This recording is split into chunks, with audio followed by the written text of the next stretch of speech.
he invitado a Gisela Garzón, que ya desprovista, yo les decía ayer riéndome un poco, ¿no? Ya desprovista de su calidad de legisladora, pienso extraerle todo lo que pueda en su condición ya de analista. Así que la voy a poner en pantalla, siempre con el mismo gusto que converso con Gisela.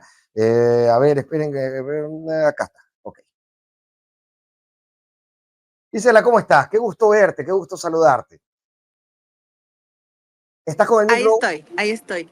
Bien, desde el espacio que se le ha asignado a la Revolución Ciudadana, el piso, Ya, okay. Porque no hay nada, es decir, hay una negativa permanente y completa de todo. Al tener en el Palacio Legislativo, en la infraestructura legislativa, solamente 2 comisiones, son solamente los espacios físicos en los que podemos estar, en el caso de ser necesario, sobre todo cuando hay plenos, de ahí las oficinas de los asambleístas están fuera de acá. Y afortunadamente tengo la dicha de poder seguir aportando a la bancada, y eso, digamos, de alguna forma, no solo que me permite resignificar lo aprendido antes, sino aprender qué es lo que no hay que hacer. Y lo que acabó de pasar hoy es justamente una muestra de lo que no hay que hacer en política, en el ejercicio del poder, en el ejercicio de la presidencia de la Asamblea, porque la decisión que acaban de tomar respecto a devolverle a la Corte, es decir, que la Corte determine bajo una facultad que en principio no tiene el tema de la inmunidad parlamentaria o del foro de Corte Nacional, como se entienda, en el ejercicio del cargo, que es una especie de garantía para los legisladores y legisladoras que en el ejercicio de su cargo puedan llegar a topar temas delicados. Al final del día eso ocurre. Pero como la mitad más uno de este Parlamento piensa que solo es venir, registrar el dedo y hablar por primera vez, decir que son el nuevo Ecuador y que les aplaudan la otra mitad, eso es suficiente para ser parlamentario. Es decir, se acaban de dar un disparo en el pie los mismos legisladores del gobierno que van a dejar de ser legisladores más adelante. Van a dejar de ser legisladores más adelante. Este cargo no les va a durar para siempre, aunque ahorita anden lanzando carteras, porque es muy... A mí me encanta... Uy, ¿se me fue Gisela Garzón? ¿Qué pasó? Algo sucedió y se desconectó Gisela Garzón, que de entrada decía lo mismo que yo les decía ayer, ¿no?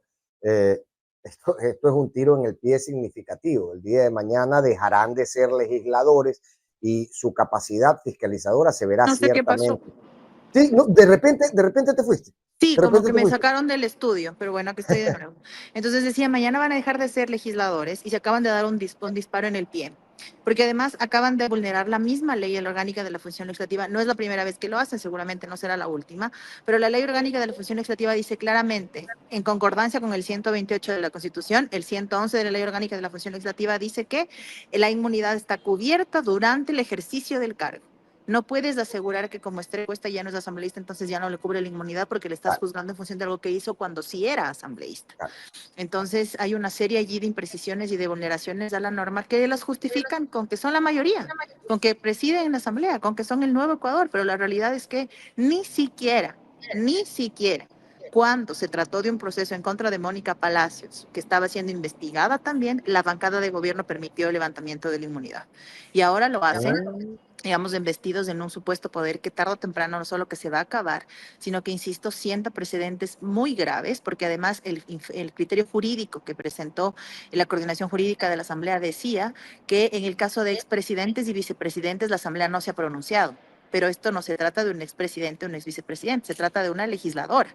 Es decir, los mismos legisladores acaban de pisotear, por supuesto quienes votaron a favor, su propia condición de legisladores que gozan con esta posibilidad de inmunidad para poder ejercer su fiscalización adecuadamente. Claro, además que no es un tema tampoco de fiscalización lo que se le achaca a Esther Cuesta. No, es una cuestión de la posición del superintendente de bancos, que es, digamos, el escenario final de la elección del superintendente de bancos. Entiéndase, pasa el proceso del Consejo de Participación Ciudadana, avanza ese Que tema. al final termina la propia Esther por posesionar. Ella posesiona al actual superintendente de bancos y sin embargo es a quien vinculan en este momento como parte del proceso del caso Ligados. O a quien pretenden vincular, digamos. Impresionante. Y sobre todo lo que tú dices, ¿no? Es un tiro en el pie. El día de mañana podrían no ser legisladores. El día de mañana cualquier gestión durante su tiempo de legislatura pues estará desprovista de la cobertura legal que la propia ley le ha conferido. Dicho eso, Gisela, esta es una una raya más en esta última estrambótica semana legislativa. ¿Cómo están pensando? Yo ayer conversaba con Andrés Arauz y le decía, mira, a ver, yo entiendo que en un contexto determinado, en una situación específica, podría ser un acto simbólico esto de virarse y mirar para el otro lado o de levantarse e irse del pleno, pero no puede ser el único recurso que tenga la agrupación de oposición siempre. Es decir, no puede ser la única manifestación de desagrado que veamos de nuestros políticos de oposición. Se requiere ser creativos. ¿Cuáles son las cuestiones que están sobre la mesa para tratar de revertir esta situación y poder tener la voz que el pueblo ecuatoriano les ha conferido en la votación? Es que es bastante sencillo, pero digamos, yo entiendo que esta reconfiguración tiene que venir de la mano con eso.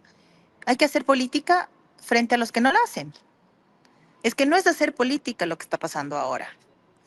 Han pretendido comparar con el tema del 2013 y ahí sí no solo me voy a sentir profundamente. Pero ¿qué pasa? Mis Pro, algo está pasando con la conexión de Gise. Ahí regresó Gise. No sé. Estudio, es como que me sacara del estudio, no sé qué pasa. Qué cosa rara. Bueno, Bueno, no, continuamos. Sí. lo que decía es que hay que hacer política. No solo oposición política durante el tema parlamentario, sino hay que hacer política de aquí para afuera. Es decir, llegar Ujú. a la gente, porque al final del día se sigue muriendo la gente en la calle. Se sigue muriendo la gente fuera de. O sea, este espacio es un espacio seguro si tú quieres. Pero salimos de aquí y es muy probable que en la salida del Eugenio Espejo alguien la hayan robado ya en este día. Es decir, sale o que un familiar no tenga medicamentos o que alguien en la escuela no pudo estudiar. Es decir, ya hay cosas fuera de este perímetro cuadrado que están pasando que no concatenan con el supuesto discurso del Nuevo Ecuador, que por supuesto está muy bien estructurado y hay que reconocerlo, es decir, cabe en un sector importante de la población que incluso ve con esperanza que un presidente balbucee 21 minutos y que lo haga más o menos bien. O sea, ya no hizo 8 minutos, ahora hiló más o menos 21, no dijo nada, habló mucho, dijo poco, y entonces es un excelente orador, han descubierto el mejor orador, Velasco Ibarra queda Ah, digamos, en el basurero de la in- historia, porque para oradores Velasco Ibarra, para oradores Jaime Roldós, para oradores, digamos, el propio Rafael Correa, pues no puedes pero comparar bueno, con ya 21 minutos. el padrino Bobby Kennedy dijo que le encuentra muchas similitudes con Roldós al presidente. Roldós debe estarse revolcando en la tumba seguramente, pero a ese nivel de absurdo hemos llegado, ¿no es cierto? Entonces, ante la no política, ante la falta de política, la respuesta tiene que ser política, pues. Hacer política. Y hacer política saliendo de aquí, hacer política quitándote el tacón que te permiten ponerte cuando entras a la asamblea, volviéndote a poner los zapatos sin tacón, volviéndote a poner los zapatos bajos, las deportivas, y salir a recorrer y salir a caminar. Porque la gente que te puso acá, la gente que confió, sobre todo en el 44%, que le dio la posibilidad a la Revolución Ciudadana de tener la bancada que tiene, la está pasando mal afuera. Y le está pasando mal porque además ellos están viendo que, por ejemplo, el alcalde de Quito hace obras, pero se viene un proceso de revocatoria. Están viendo que el alcalde de Guayaquil acaba de inaugurar una obra importante, si mal no recuerdo, ayer, pero sin embargo hoy es el titular de él es que está en los tribunales. Es decir, hay una real afectación a sus representantes, que son los mismos que te pusieron a ti aquí sentado y que están sintiéndolo y pasándola mal hacia afuera. Entonces, ese debería ser a mi criterio. Yo entiendo y estoy de acuerdo, no con todos, pero estoy de acuerdo con ciertos símbolos que se utilizan dentro del pleno, que son importantes, digamos, pero la realidad, lo que requiere profunda madurez, profundo compromiso, es salir de aquí y caminar. Mira lo que pasa, lo que le han dicho. La asamblea ahora por fin va a trabajar 5 días a la semana. Si yo te hago que hables con mis papás, ellos te van a decir que ha habido semanas enteras que no me han Yo, visto porque hay quienes en yo fui efecto. asesor legislativo también, dice. Cuando escuchaba esa noticia decía, bueno, lo que ha hecho es redistribuir las actividades en los mismos 5 días en que nosotros, quienes hemos trabajado en la asamblea, sabemos que nos sacamos la madre Sí, de sol a sol. y además Pero que son reuniones absolutamente intrascendentes, o sea, o no intrascendentes. Pero lo que pasó ayer, que va a ser puesta como una sesión del Pleno del nuevo presidente, fue que no lograron ponerse de acuerdo en dos comisiones y el Pleno tuvo que decidir como marca la norma. No es nada nuevo, ni le aporten nada al país, porque además le entregaste la Comisión de los Trabajadores a una persona como Agnes Recalde y le entregaste la Comisión de Educación, yo espero, digamos, más allá de los acuerdos y acercamientos que tengan, que alguien como Cecilia Baltasar, que es de Pachacuti, logren causar de mejor manera la Comisión de Educación, que es fundamental cuando las escuelas se caen a pedazos, pues, para fiscalizar. salvo como le puso los votos ahí el gobierno, entonces no vamos a fiscalizar que las escuelas no tienen techo. Es decir, hay un tema complicado. Y lo de hoy fue el tema del levantamiento del Esther Cuesta. No se ha aprobado nada en favor de la gente porque no hay nada que las comisiones tengan que avanzar. Claro, Yo quisiera claro. saber, por ejemplo, qué está pasando con la Comisión de Biodiversidad, porque tiene una presidenta de ADN. Sin embargo, antes de terminar el periodo legislativo, justamente el último día, la ley amazónica volvió 8 días a la comisión, vamos, 2 semanas. Ya se cumplieron los 8 días y esa comisión no ha convocado para sesionar sobre la ley amazónica y sobre el tema de los animales, aquella ley que vino de la Defensoría Ujú. del Pueblo, que luego se desnaturalizó y demás. También quedó para el archivo, eso quedó en veremos, está en pausa. Y la comisión, porque es lindo subir a redes sociales presidente de la comisión, vicepresidente de la comisión. Si no entiendes que hay una responsabilidad de por medio, ¿para qué pides? ¿Para qué aceptas? ¿Para qué asumes? A mí me da una pena, y más allá de las antípodas políticas que tengo con Esteban Torres, que un tipo tan brillante como Esteban Torres no esté presidiendo una comisión permanente. Porque es Yo alguien que esperé verlo. conoce, es alguien que conoce la interna del legislativo, que conoce del derecho, que viene de una historia familiar incluso con, insisto, las antípodas políticas, pero por supuesto que su padre fue un político opositor decente, coherente. Y es una pena que él no esté. A mi criterio en particular, ojo, no tengo nada que ver con él, no me une una amistad muy fraterna, lo conozco, nos saludamos con amabilidad, pero debo reconocer que él sí sabe de procedimiento parlamentario. Correcto, correcto, Él sí correcto. sabe de procedimiento parlamentario. Y tiene la formación para respetar las normas que lo rigen, que además es algo que el padre siempre hizo, un caballero, Luis Fernando Torres, en Al su punto que ejercicio. si tú recuerdas en el momento en que sale el presidente Correa de la Asamblea, cuando él ya se iba, le extendió la mano a Luis Sí, Fernando Torres. O sea, es sí, un sí, sí, gesto, sí. digamos, que habló de que hay una oposición que es muy mala y había otra oposición en ese momento que desde sus posturas fue decente. Entonces, Que está yo dispuesta a insisto, jugar limpio. sí, por Claro. supuesto. Ujú. Sí. Ahora, todo esto que conversamos, ¿no? Lo de Esther Cuesta y la aceptación que podría tener, porque es correísta y es de la Revolución Ciudadana, entonces está muy bien, ¿no? Y el día de la toma de autoridades o de la selección de autoridades, lo mismo, ¿no? Si no puede hablar la Revolución Ciudadana, está muy bien, porque ellos hay que hacerlos de lado. El asunto es que todo esto, y tú decías, hay un relato construido, es un relato que se ha sentado y es un relato que encuentra al final tierra buena en el votante, tierra buena en la gente que apoya este tipo de iniciativas sin conocer los límites que la ley le da, pero eso también representa un gran desafío y es cómo llegamos al punto en que este tipo de una gran pregunta y que conlleva un gran desafío, ¿no? Primero es cómo llegamos a este punto donde la propia población puede aceptar y tomar como bueno una afrenta de este tipo que además supera cualquier frontera de la legalidad. Y la segunda es cómo se vuelve a construir una identidad política donde todos nos enmarquemos, al menos en el respeto a ciertos códigos, ciertas normas y ciertas leyes, porque de lo contrario, esto no tiene fin, esto es un barranco sin fin. Sí, sí, sí. Yo allí me voy a permitir responder en dos momentos. El primero, en tener sobre la mesa, que eso es algo que le ha dicho el Agustín Urbano de Lara muchas veces, y me parece que es lo pertinente en este momento. Poner sobre la mesa aquellos temas que no podemos dejar pasar, como frentes de las izquierdas, llámese el partido que sea, haya tenido la votación que haya tenido, más allá de aquello, con sus excepciones. La Unidad Popular, por ejemplo, no podría estar dentro de algo así porque se han prestado para un montón de cosas. Pero al ver, por ejemplo, que de los 9 legisladores de Pachacutic hay 3 que están firmes ideológicamente, me queda un resquicio no solo de esperanza, sino de la necesidad de fortalecer esos procesos colectivos internos que también se están viendo golpeados en este momento porque el gobierno pretende infiltrar también esos sectores organizativos que históricamente han sido la contrapropuesta de lo establecido en el status quo. Es decir, la CONAIE históricamente, más allá de sus representantes, es justamente aquello, pueblos y nacionalidades regresen a ver al campo y una serie de cosas más. Entonces, lo primero que debería pasar es, más allá de, llama a la mesa de las izquierdas, llámale lo que fuere, hay perseguidos en la CONAIE, hay perseguidos en la opinión pública, hay perseguidos en el caso de Leonidas Giza con denuncias, hay perseguidos en la Revolución Ciudadana, una máxima debe ser rechazar la persecución política y el uso de la justicia. Más aún después de lo que ha pasado respecto al beneplácito, la embajada de Argentina y demás, más aún. digamos, porque hay allí una cuestión que debería unirnos en función de las instituciones, lo primero, y rechazar sin ningún titubeo el tema de la persecución política, en primera instancia. Y lo segundo, que si quieres le pones primero, porque el orden de importancia, digamos, o el orden de prioridades es el mismo, es hablar de política, hablar de ideología. Lo que está pasando en Estados Unidos, la propuesta en contra de la oligarquía, nos da cuenta que es momento de disputar el discurso.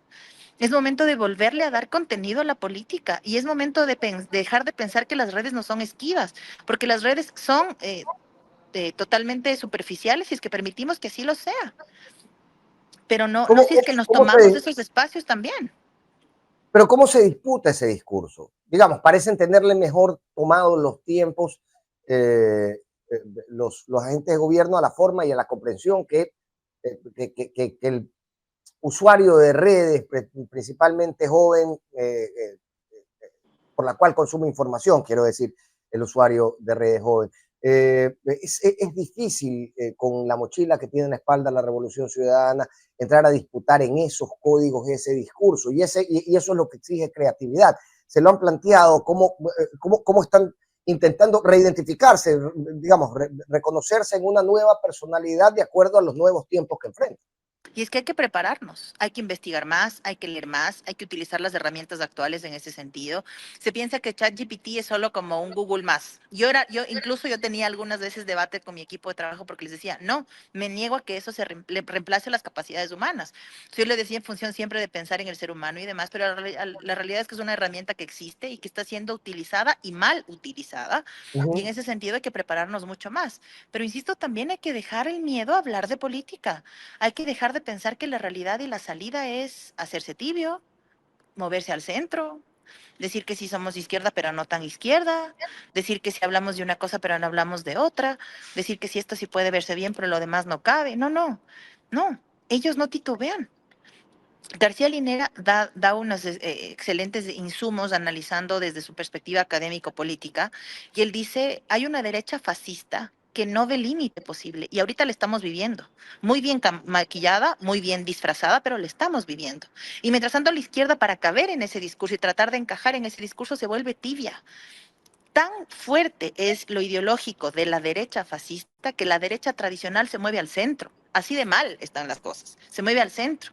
Y entonces nosotros empezamos a comulgar más o a parecernos más a una derecha que se movía hacia el centro que a una izquierda que no tiene que dejar la izquierda. ¿Qué es la izquierda, Fernando? La izquierda es justicia social, redistribución de la riqueza, fortalecimiento del sector público, digamos, utilización del sector público en favor de la gente, construcción de obra pública, empleo a través de la obra pública, equidad de género, acceso a los derechos de salud y educación. Eso es de izquierda. Claro, ¿Por qué le tenemos claro. miedo a hablar de izquierda? No, izquierda Ahora, pero acabas de no tiene mencionar que algo. reducirse al tema de ¿y qué opinas de Nicolás Maduro? Porque podemos tener un criterio, pero la izquierda que nosotros defendemos fue un gobierno exitoso. Llámale desarrollista, llámale lo que fuere, se basó en principios de la izquierda. Y entonces, no, pues, si es que él dice Nuevo Ecuador, veamos cómo le buscamos el antónimo.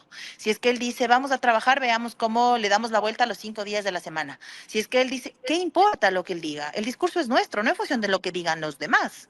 Y eso sí se puede, yo creo, empezar a construir, además reconociendo la valía de perfiles que son muy importantes, más allá de la escena política. A mí me da mucha pena, por ejemplo, que en esta asamblea no hay un Mauro Andino, ¿no? Que es un Completamente. personaje, digamos, un compañero muy valioso, pero es un compañero que genera opinión pública y es un compañero al que cuando le atacan no hay quien lo sostenga y sin embargo lo sigue haciendo porque con convicción cree que es lo correcto. Y así hay otra serie de voceros. He escuchado, por ejemplo, en estos últimos días a Mónica Luzárraga, que también hace opinión Sí, señor. alrededor del derecho, el mismo Mauro Andino, y en TikTok hay unas 2, 3 jóvenes que desde un sarcasmo muy alhaja, muy bonito, también ponen en perspectiva las cosas que están pasando. ¿Por qué no nos juntamos? Sin necesidad de decir yo RC, yo amarillo, azul, rojo, verde, morado, celeste. No, estamos en una función, en una perspectiva de país, entendiéndolo desde esa dinámica, y sí podemos empezar a generar opinión pública, y después regresaremos a ver quién nos ayuda y quién nos sostiene, porque el embate de la violencia que estamos viviendo en las redes sociales es muy grave. Es decir, yo tengo, por ejemplo, y voy a seguirlo teniendo, bloqueados los comentarios en Twitter, en X, porque el tema es muy violento, o sea, la Horrendo, situación es horrendo. muy violenta. Entonces, hay, digamos, además que sostenernos en colectivo. Y esto de que nadie se salva solo, que lo dijo el Papa Francisco, es tan necesario en la vida cotidiana como en las redes sociales que tienen una dinámica donde justamente eso es muy fácil de lograr. Yo me creo una cuenta falsa, me llamo, no sé, Pepita Pérez, y entonces empiezo a insultar a medio mundo. Total, no soy Pepita Pérez, nadie me puede atacar, pero ¿y el sentido colectivo de la vida? ¿Dónde queda? Las personas reales que tienen que vivir en colectivo en la calle también deben tratar de vivir en comunidad digital en las redes. Y esos también son desafíos que hay que asumir. Caso contrario, Ahora, la narrativa siempre la vamos a acabar perdiendo y espacios como el tuyo, que son muy valiosos, no le pueden dar, digamos, una competencia, por ejemplo, a una televisora conectada 24 horas al día. Por lo tanto, estas herramientas digitales sí pueden ser bien manejadas si es que también entendemos ese rol político y colectivo que podemos jugar en estos espacios. oye, hablas de la pérdida de lo colectivo y aquí quiero quedarme un poquito porque te iba a preguntar sobre otra cosa, pero es una cuestión un tanto mundial, ¿no? Después de la pandemia nos encerramos tanto en nosotros y en defendernos y en salvarnos por nosotros mismos, tanto a nivel salud como a nivel emocional, ¿no? Nos salvamos nosotros mismos con los recursos, encontrábamos unos manes en Finlandia para jugar parchís, ¿no? Nos salvábamos de alguna manera, ¿no? Eh, y se va perdiendo este sentido de lo colectivo, incluso en costumbres que hemos perdido, ¿no? En cuestiones como ir a comer a un restaurante, ahora llamas a tu casa y viene un flaco y te deja la comida. ¿Cómo recuperar ese sentido de lo colectivo, al menos en lo que atañe a los derechos más elementales, ¿no? A reclamar, por ejemplo, por medicina, a reclamar por una educación de calidad, a reclamar justa y legítimamente por una vía que me permita ir a vender mis productos al pueblo más cercano. Esas voces se han apagado y se han encerrado en sí mismas o en pequeños grupos humanos. ¿Por qué? ¿Cómo hacer nuevamente que este sentido de lo colectivo, de saber que lo que me afecta a mí como grupo también le puede estar afectando al del frente y que si sumo fuerzas puedo conseguir una mejor resolución a nuestros problemas? ¿Cómo reconectarnos? Primero, reconociendo el privilegio. Es decir, más allá de cualquier cosa, nosotros estamos mucho mejor que otras personas, ¿no?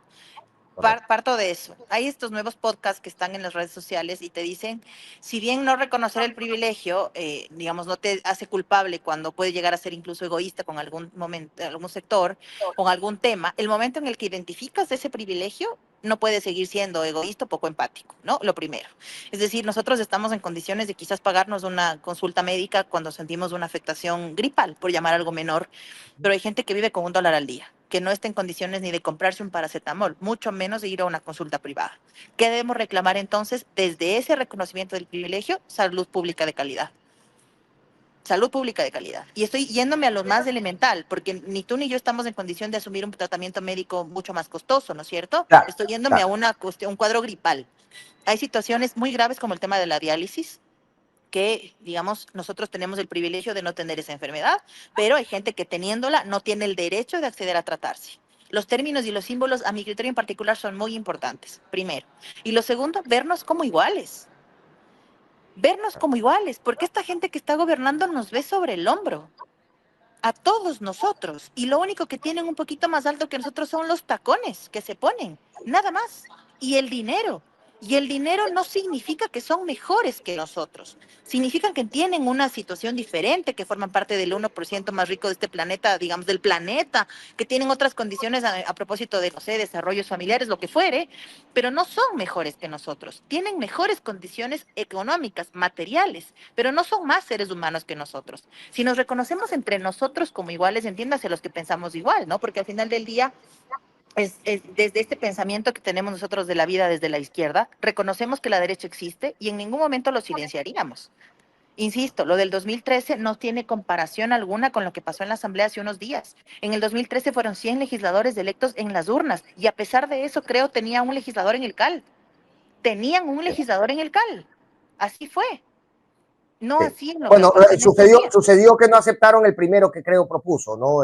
Diego Salgado no entró, Sí. entró luego el señor Mayor, no, Moncayo, Moncayo, si no estoy mal. Sí, Moncayo, sí, sí, claro. así fue. Sí, sí. Pero más allá de eso, tuvieron representación. Y una representación puesto por su voz. No es que ADN le daba, no es que en ese momento Alianza País le daba poniendo creo, su representante, pues.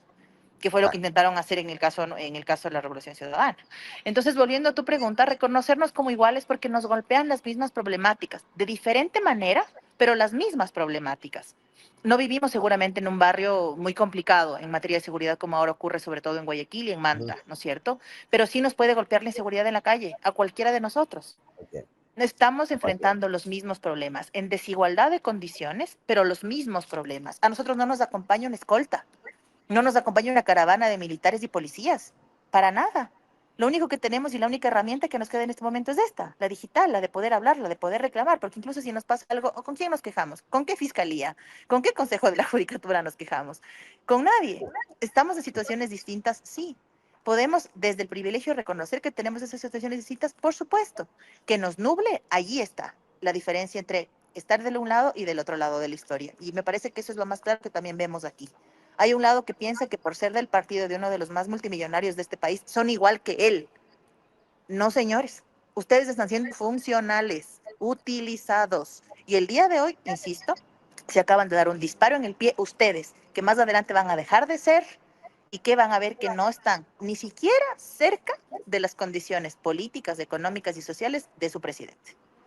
Ahora, dicho esto, y bien que concluyes con este último mensaje o este último concepto, porque, a ver, hablábamos de redes sociales, hablábamos de esta negación del ajeno, de esta negación de lo colectivo. Hablábamos contigo hace poco de este rechazo a pertenecer a la clase trabajadora, ¿no? Esta negación de la propia identificación. Nadie quiere ser trabajador. Así estires el chicle con tu sueldo, tú no eres de la clase trabajadora. ¿Tú te identificas con quién? Y hablábamos también de las redes, te identificas con ese, ese, eh, ese inmenso impulso que se le da a estos grandes nombres del empresariado mundial en las redes sociales, ¿no? Sientes que son personas que lo consiguieron absolutamente solos. Además, está Elon Musk, está Jeff Bezos, y ese es el camino con el que se identifica un empleado de oficina con un sueldo de $1000 en nuestros centros urbanos. Y pasa mucho eso, dice, pero pasa adicionalmente lo que tú me mencionabas hace un momento, que desde la derecha no se asume con, con total claridad que se es de esta derecha, de esta derecha extrema, de esta derecha rancia, y también se da la imagen de circular un poco hacia el centro. ¿Por qué sucede que en los representantes de derecha es aceptable que en el discurso circulen hacia el centro, pero en los representantes de izquierda no parece, digamos, en la izquierda no parece que esa identificación que en la derecha sí es válida, ¿no? Tipo como Elon Musk hablándote, por ejemplo, de determinado derecho social, tú dices, oh, bueno, mira, piensa en el otro, pero desde la izquierda es villanizable. Desde la izquierda, si se hace desde alguien que está plenamente identificado con la izquierda, se villaniza. ¿Cómo se comprende esto en el consumo de información de la gente, ¿no? Desde tu punto de vista. O desde la izquierda, si dejas de serlo y pasas medio a la derecha, reaccionaste. Qué bien, qué inteligente que eres, enhorabuena. O en su defecto, que es un poco lo que está pasando, te satanizan también, porque yo, digamos, no voy a dar un criterio en función de los últimos acontecimientos, pero la pertenencia política, más allá de que te marque en función de la coherencia, es decir, como yo te he dicho siempre, yo soy de la liga, no voy a dejar de ser de la liga, aunque pierda la liga, ¿no? Y digamos algo, y es un término futbolístico que no afecta a la vida cotidiana, pero en la política, si Pero eres de que yo izquierda, lamento, sin embargo. sí. Yo, Y en la política debe ser algo similar, es decir, pongo solo el ejemplo como para entender lo grave de cambiar de bando. Pero sí, más sí. allá de eso, permítanles demostrar capacidades, ¿no? Es decir, ¿por qué tendrían que ser malos por haber pertenecido a un partido político u otro? ¿Qué es lo que está pasando en diferentes instancias públicas? Y mira lo que se dice en las redes sociales. Tiene que eliminar todo rastro de correísmo en el sector público para que Correcto. funcione el gobierno. Es decir, si hay un contador aquí al frente, la Contraloría, que entró en el tiempo de, no sé, de la que gobernaba la Revolución Ciudadana, lo van a tachar de correísta, lo van a señalar y por muy bueno que sea, lo van a sacar. Es decir, se evalúan las capacidades hasta profesionales y del servicio público por la pertenencia política, las cercanías, las afinidades, porque a ese nivel de absurdo hemos llegado. O al nivel de absurdo de decir ya basta de las taras de los zurdos, sáquenme el mural de Guayasamín. Y nosotros caemos en la trampa porque circulamos en estas discusiones. Más que una trampa, a mí me parece que nos están nos están llevando a una narrativa de lo simbólico que nosotros dejamos de hacerlo. Nosotros debemos apropiarnos de esas cosas. Nosotros deberíamos apropiarnos de estos temas. Tan absurdo es quitar el mural de Guayasamín como quitar, no sé, la mitad del mundo. ¿Por qué? Porque lo administra la prefectura de Pichincha y entonces como ahora la prefecta es Paula Pavón, es correísta la mitad del mundo. Es decir, dejarnos de pensar que nos marcan el discurso, porque al final del día al menos nos ha permitido reencontrarnos en un punto de defensa cultural e histórico. ¿Por qué no promovemos nosotros eso? Es decir, ¿por qué no hablamos más de Eloy Alfaro? ¿Por qué no contamos que en la historia de nuestro país las derechas y la oligarquía y la prensa arrastraron un presidente en plaza pública? Y que ese mismo linchamiento puede ser entendido ahora a través de las redes. No sangras, pero te linchan igual, te atacan igual, te señalan igual y pueden hasta enjuiciarte por las redes sociales. El símil, digamos, de lo violento en los pasajes de la historia quizás nos tiene que reencontrar en este punto también, rever nuestra historia. Te digo una cosa que a mí me agradó mucho. Estuve en la sesión solemne por la batalla de Pichincha y en el discurso de Paola Pavón decía, ella recordaba el rol que jugó Manuel Espejo en la historia e hilaba desde ahí el discurso y ella decía, ¿qué estarían esperando las Manuelas que nosotras hagamos hoy? ¿Qué estarían esperando ellas o qué harían ellas en el tiempo actual? Donde ya la plaza no es la plaza sino el Twitter, donde ya la plaza no es la plaza sino el TikTok. ¿Qué harían ellas desde el sentido colectivo de lucha, de sostenimiento de los procesos en el tiempo actual? Y esa historia que se viene hilando, también es importante tenerla presente hoy. No podemos olvidarnos de lo que somos hoy sin regresar a ver lo que pasó ayer. Y ayer, sí, en efecto, también es la gesta independentista, porque estamos hablando de 203 años de independencia, pero no tenemos ninguna independencia. Hay un concepto distorsionado de libertad, donde eres libre siempre y cuando hayas votado por Daniel Noboa. No eres libre si votaste por la otra opción. Donde eres libre si piensas que un presidente agarra una motosierra y borra gente, pero sí, ahí eres libre. ¿No? Y lo que eres es utilizado por un sector de la opinión pública que te tiene absolutamente manipulado. Oye, pero Entonces, en sí. respuesta, Paola, también me pregunto qué hubiéramos hecho nosotros con las manuelas hoy. Uh-huh. ¿Qué hubiera pasado con las manuelas en Twitter? ¿Qué cosas hubieran tenido que leer? ¿Qué respuestas hubieran tenido que recibir? Seguramente si la Nela Martínez hubiera sido ahorita, al haber sido la primera mujer diputada, sería ahorita, estaría con la inmunidad levantada. Ah, Claro, claro. claro. Porque ellas no hicieron historia por quedarse quietas, pues, ni hicieron historia por no cuestionarlo todo, pues, ni la... O sea, tú te imaginas lo difícil que debe haber sido para la Tránsito Maguaña en ese momento, en un contexto indígena, muy conservador, muy machista, decir lo que decía. Sí. Y, o sea, y yo no me refiero a que nos volvamos mártires, no. Pero ahora que podemos multiplicar las voces, reconociendo que es un momento complejo, que hay autoritarismo de por medio y una serie de cosas más, hacer y unirse y juntarse y hablar más allá de aquello. Y sobre todo, que la pertenencia política, que el partido político también se reconfigure. En cualquier sentido, ¿ah? No me refiero solo a la izquierda, también me refiero a los otros. Es decir, yo puedo Sí. destacar, por ejemplo, y lo he dicho en este espacio también contigo, la formación que tiene el Partido Social Cristiano con la cantera de las 6 de toda la vida. Es decir, ellos, como las 6 y la Revolución Ciudadana, han sido quizás los únicos partidos, y en su momento la izquierda democrática, quizás los únicos partidos que se han sostenido como partido desde el momento en el que tienen casillera. Hay que pensar en una reestructuración del sistema democrático, por supuesto. Yo estoy de acuerdo en la presencia de jóvenes, por ejemplo, en la política, muy de acuerdo. Pero no hay una conciencia real respecto a las exigencias que tienen cargos como la Asamblea Nacional. Claro. Ahora, Está muy bueno que haya jóvenes, pero fórmense, pues. Pero lean, muchachos. Acompáñense de un equipo asesor importante. Exíjanle a su equipo asesor que les haga más difícil el trabajo. Siéntense a leer la ley orgánica de la función legislativa. Si no la entienden, para eso tienen un asesor que se los explique. Si el asesor no funciona, busquen la forma de que se explique de mejor manera. Fórmense de mejor manera y el partido les debe acompañar también, que es un poco lo que ocurre, yo debo reconocer eso sí, con la Revolución Ciudadana. hay un acompañamiento, al menos cuando la cosa se pone más difícil, pero tiene que venir una reestructuración también de ese sentido. Si no, vamos a seguir pasando lo que pasa ahora. Otro CNE que viene en manos de un Consejo de Participación Ciudadana que está cercano al gobierno, entonces en 4 años vamos de elecciones otra vez y otra vez tendremos dudas del proceso electoral que siguen sin esclarecerse. Entonces hay una cuestión además sistemática e institucional que también hay que ponerla en el centro del debate más allá de la coyuntura política actual o la oposición dentro de la Asamblea.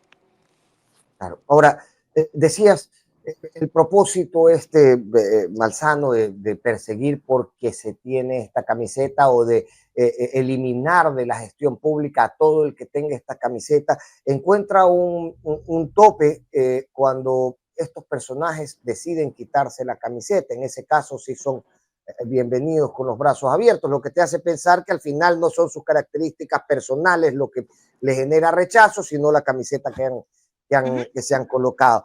Pero yo no puedo dejar escapar esta conversación, tu evaluación sobre el caso de Ferdinand Álvarez, ya es noticia vieja y bastante tratada, pero el caso de Mónica Salazar y el caso recientemente conocido de Marcela Holguín. A ver, yo decía ya voy en 2 momentos también. Rechazo por completo la incoherencia, rechazo totalmente la incoherencia y todo lo que te decía del cambio de bando con esa ligereza.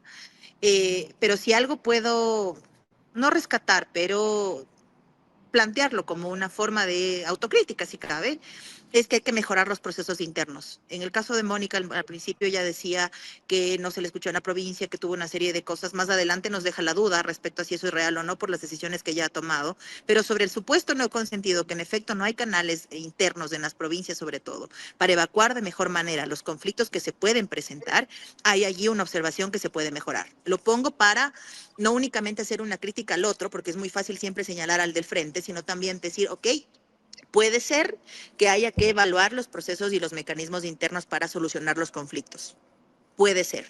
Al menos pongamos una pestañita allí, que no se nos salte y veamos de qué manera podemos hacerlo mejor. En el caso de la Revolución Ciudadana, por ejemplo, hay una unidad de defensa del adherente. Esa unidad quizás debe evaluar cómo están funcionando las cosas a nivel nacional, porque tal vez puede haber inconformidades en otros sectores. Ojo, que estoy yéndome exclusivamente a la posibilidad de que estos temas internos existan y que puedan permitirle al partido una reconfiguración de sus propias estructuras de cara a defensa del adherente, defensa del militante y condiciones adecuadas para que nuestra gente siga cerca nuestro, ¿no es cierto? Eso lo pongo como una cápita. De allí, yo no le encuentro justificación, en particular, a comerse el cuento de que esto es algo nuevo. Es decir, el momento en el que los compañeros son perseguidos, el momento en el que has visto de cerca la persecución de tus compañeros. En el caso de Mónica en particular, ella incluso recuerdo haber hecho algunos temas alrededor de Jorge Glass. Jorge Glass. Es real lo que está pasando con él. Entonces, volver al tú te salvas solo, incluso dejando de lado aquello que viviste de cerca, me parece que es algo, digamos, complejo, doloroso. Y lo decía en un espacio hace unos días y lo repito hoy. Hay que resignificar la forma en la que medimos la lealtad también. Porque hay compañeros muy valiosos en las estructuras de base que también podrían disputar las elecciones, que también podrían ser candidatos, a los que también se les podría acompañar. Hay compañeros muy valiosos que han caminado desde las bases, desde las juventudes, y quienes venimos desde esos espacios hacemos bien las cosas, no por lanzarme flores, pero te pongo otro ejemplo, Blanca López. Blanca viene de las juventudes del movimiento. Blanca viene de las bases del movimiento, fue vicealcaldesa y incluso en lo que ha pasado en estos últimos días, que ella ya no es vicealcaldesa, no se ha dado la vuelta en contra del alcalde, pues, porque entiende el rol que está jugando, porque tiene formación política, porque viene de un proyecto político. Y así hay muchos más nombres que están en diferentes espacios, compañeros alternos, todos los alternos. En el tiempo en el que los principales se fueron a la campaña, todos los alternos actuaron orgánicamente. Esos compañeros alternos bien podrían ser principales y actuarían orgánicamente. Es decir, también hay que reconfigurar, a mi criterio, esta evaluación interna respecto a la lealtad, porque no es solo es irte, es tener claridad de por qué no irte. Porque del otro lado no te ofrecen nada, Fernando. ¿Qué proyecto vas a defender del otro lado? Si no son nada. Ahora, también hay otros detalles, ¿no? A ver, si yo tengo al líder diciendo, oye, si es que no creen que la tinta transferible fue lo que determinó el fraude, entonces que todo el que no lo crea que se vaya. Estoy parafraseando, por supuesto, y agravando la situación. pero yo me pongo también en la posición de un militante de 20 años que ha organizado a sus compañeros durante la elección y al final o no tiene la información suficiente para estar de acuerdo con esta denuncia o sencillamente, caray, no piensa que sucedió y está en su derecho, es calificado de desleal y es invitado a retirarse de la organización política, así como se construye esta organicidad de la que reclamamos. Y se ancla justamente a lo que te decía al principio. Quizás cabe mejorar los mecanismos de diálogo interno. Y yo traigo a colación experiencias de las anteriores bancadas, de las que yo no fui parte como legisladora, pero sí como colaboradora. Cuando se dio la traición de Moreno, en primera instancia eran 22 o 23 legisladores que se quedaron del lado de la Revolución Ciudadana, ¿no es cierto? Que no se fueron con Moreno. Sí. Y los debates internos eran muy fuertes en función de qué hacemos, qué no hacemos, con quién hablamos, cómo nos organizamos, de qué manera sobrevivimos, nos juntamos como bancada o no, y una serie de cosas más. Y las diferencias internas a ningún momento partieron esa bancada. Hubo la madurez política para con política solventar las diferencias. Y cuando había un compañero que por algún motivo se quedaba solo en algún argumento, mira compañero, somos mayoría, esto es democracia, por favor, pliega a la decisión orgánica que está tomando esta bancada o en su defecto veamos la posibilidad de que tu alterno venga. Y muchas veces se lograron solventar de esa forma las diferencias, porque no todos piensan igual y es correcto. En el anterior periodo, cuando yo me principalizo, antes de la muerte cruzada, había una diferencia muy marcada respecto al tema del aborto por violación. Personas como la misma Luisa, Pierina Correa, Ana Raffo, de los que recuerdo en este momento, Katy Miranda, estaban en contra, y personas como Ana Herrera, Rosa Belén Mayorga, Jairén Noriega y yo estábamos a favor, Joana Ortiz recuerdo también. Los debates eran muy importantes, muy fuertes, jamás nos rompimos como bancada, nunca. Claro que se puede tener diferencias, por supuesto. Mejorar los canales para comunicarlas también se puede y se debe.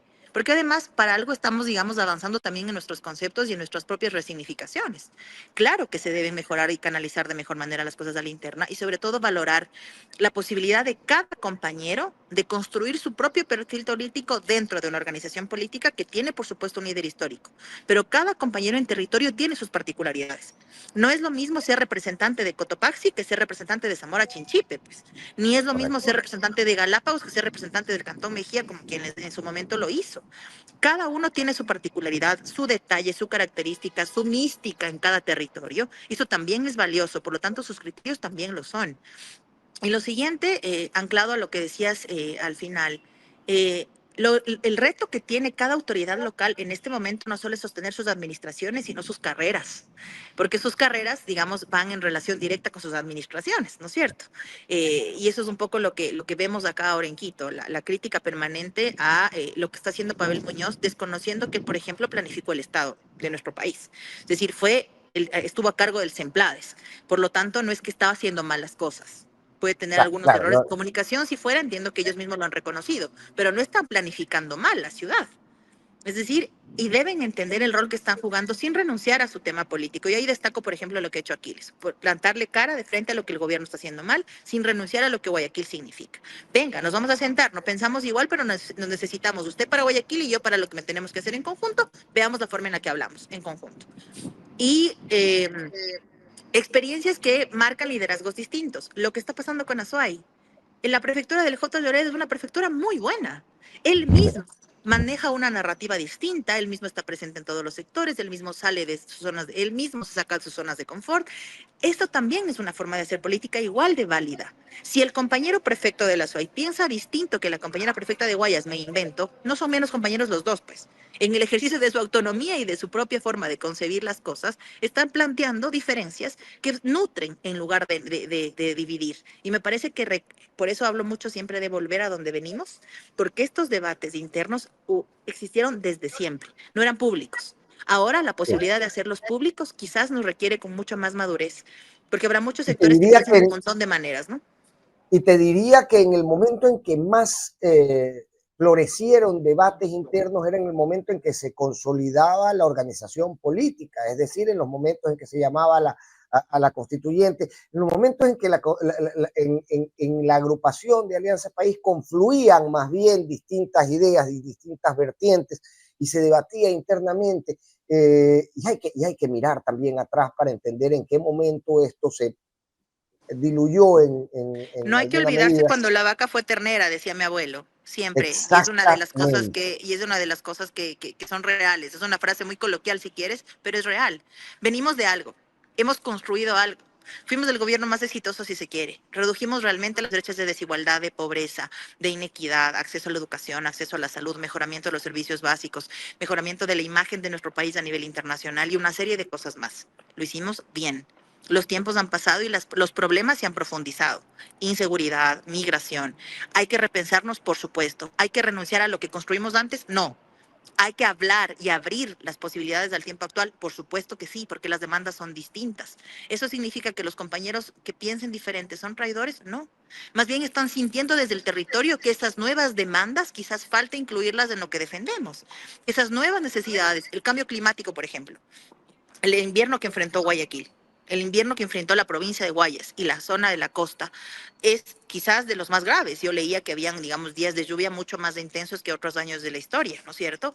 ¿Qué es cuál ha sido la respuesta de Guayas, por ejemplo? Pensemos en una cuestión del río Guayas y una cuestión mucho más mancomunada con las diferentes provincias. Necesidades nuevas, respuestas nuevas desde el sentido colectivo.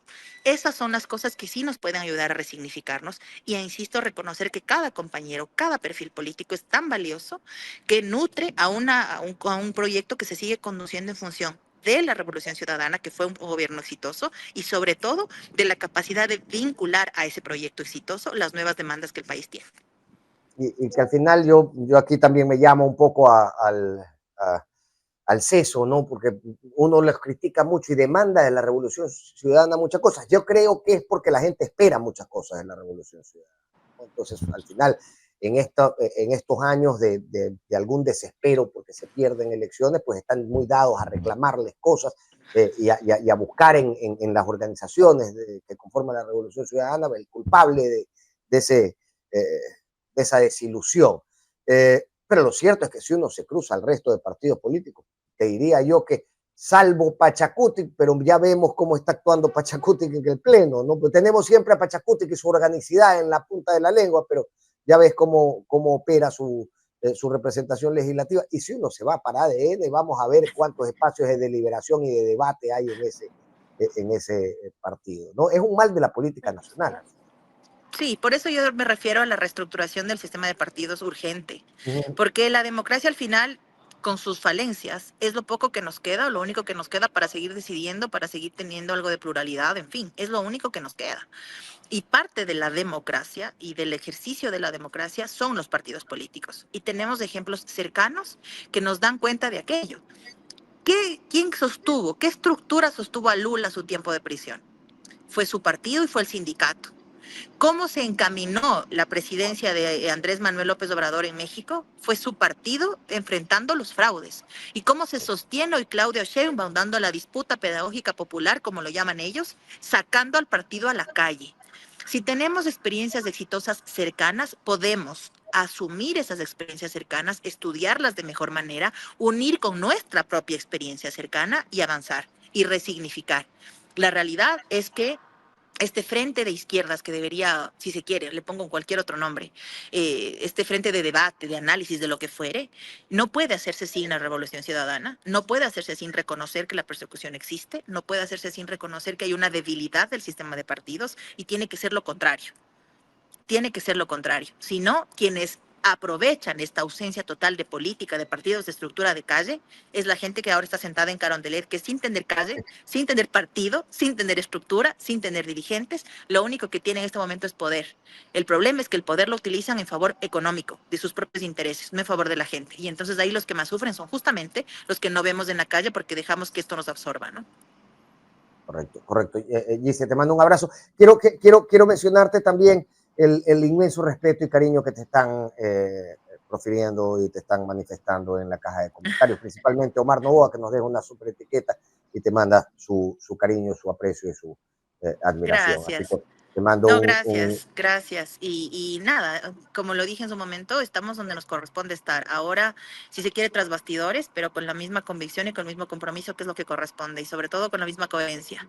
Es la forma, para mí en particular, y te lo he dicho antes y me ratifico ahora, poderles ver a mis padres a los ojos, a mi familia a los ojos y poder regresar a mi barrio es de las cosas que no tienen precio, y eso significa que siga siendo coherente, que siga estando de este lado de la orilla y que sigue estando del lado de quienes esperan mucho de un proyecto político. Quizás nos duelen mucho más las cosas, Fernando, porque estamos politizados y entonces si alguien no tiene que comer, sabemos por qué no tiene que comer. Es decir, tenemos absoluta claridad, no es porque es vago, es porque hay un sistema desigual que los orilla a un montón de otras cosas.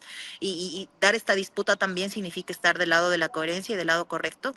Y pues nada, aquí estamos donde nos corresponda servir, que es lo importante, como tú, haciendo opinión, en nuestro caso, pues acá acompañando a la bancada ahora. Y acá, de verdad, liberada de las amarras de ser legisladora, yo te voy a invitar a cada rato para conversar de esta cosa. Te Con mando un mucho abrazo gusto. Y además gigantesco. liberada de los tacones, ¿ah? Te digo que una de Ah, las de, cosas que no había valorado hasta que dejé de usarlos es eso, justamente. Lo libre que uno se siente sin tacones. Así es que ahora, además de eso, estoy liberada de esas ataduras. te mando un gigante abrazo. Pronto estaré por Quito. Espera mi llamada para ver si Con al mucho menos gusto. nos vamos a Vente tomar un pronto. café. Un abrazo grande. Fíjate. Chao, chao. Eh, Bien, Gisela Garzón, asambleísta, ex asambleísta por la Revolución Ciudadana, hasta la semana pasada, no más que con mucha claridad y con mucha valentía, les digo la verdad, era lo que yo pensaba mientras la escuchaba, se expresa sobre los desafíos y sobre las tareas pendientes que se puede tener o que hay que evaluar a la interna del Partido de la Revolución Ciudadana y que podrían tal vez procurarles una resignificación, una reevaluación de su identidad política de aquí en más y en este territorio, en este terreno que pisamos, que es además, que les es además tremendamente esquivo, no solamente para las aspiraciones políticas de la Revolución Ciudadana, presidir una comisión o tratar de participar del juego legislativo, sino también para el diálogo político en el país. Negar la existencia, negar el aporte, negar la voz para la discusión de esta agrupación política, lo que ocasiona son situaciones peores que las que la oposición a esta agrupación política les achaca a ellos. Entonces, no transformemos el país en esto. Y bien decía Gisela Garzón, en este escenario debemos nosotros también resignificarnos, replantearnos cosas, pero no abandonar la lucha. Y yo ciertamente estoy de acuerdo con Gisela.